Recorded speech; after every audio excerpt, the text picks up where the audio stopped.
Bismillahirrahmanirrahim. Assalamualaikum warahmatullahi wabarakatuh. Perkenalkan, nama saya Ehawani Syaadah, mahasiswi semester 3, kelas reguler A1, Universitas Pancasakti Bekasi.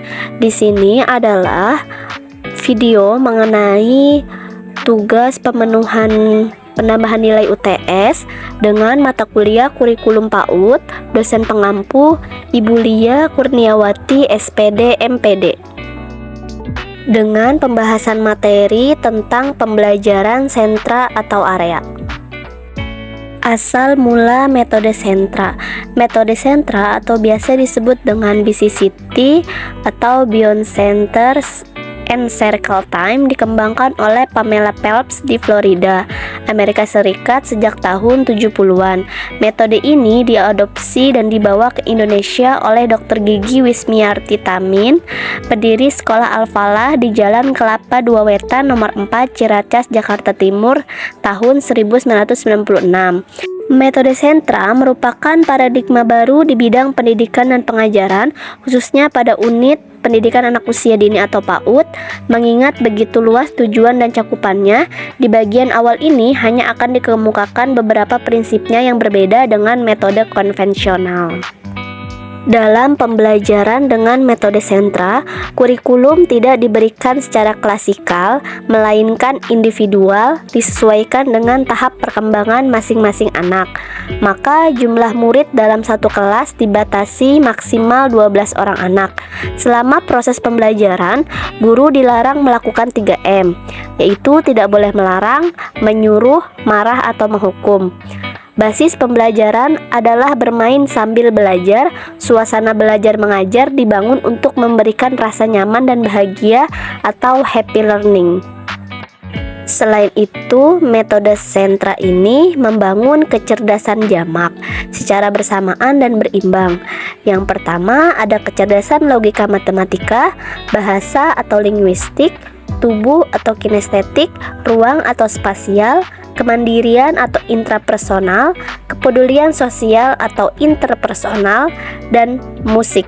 Seluruh potensi kecerdasan itu dibangun melalui sentra-sentra atau wahana bermain yang meliputi 3 jenis main.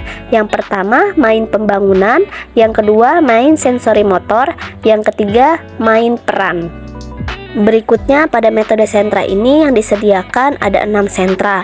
Yang pertama, sentra persiapan, 2 sentra balok, 3 sentra seni, 4 sentra imtak, 5 sentra main peran besar dan main peran kecil, yang keenam sentra bahan alam. Berikutnya adalah sedikit penjelasan mengenai sentra-sentra. Yang pertama, sentra persiapan. Sentra persiapan bisa dimaknai sebagai wahana bermain belajar dalam rangka membangun kemampuan keaksaraan anak. Kosakata persiapan merujuk pada salah satu segi dari tujuan pendidikan anak usia dini, yakni kesiapan menuju jenjang sekolah. Tahap sekolah tidak bisa lepas dari urusan kemampuan keaksaraan. Alat dan bahan main sentra persiapan, contohnya di antara lain ada puzzle, tangram, stempel huruf, dan kertas, lalu meronce. Berikutnya sentra balok adalah sentra yang menggunakan alat main balok unit. Sentra balok utamanya adalah wahana main pembangunan terstruktur, yakni jenis main di mana anak memanfaatkan alat, bahan, atau benda untuk menyatakan isi pikiran, konsep, atau imajinasi. Sentra balok memiliki peran yang strategis dalam pembelajaran anak usia dini karena melibatkan banyak aspek kemampuan anak. Kemampuan fisik anak terasah melalui proses aktual, mengambil, membawa, dan menyusun balok-balok atau kecerdasan kinestetik. Berikutnya, sentra seni adalah wahana bermain yang menyediakan kesempatan bagi anak menggunakan alat dan bahan untuk membuat atau menghasilkan sesuatu. Dengan pengertian itu, maka bisa dikatakan unsur utama dalam sentra seni adalah main pembangunan.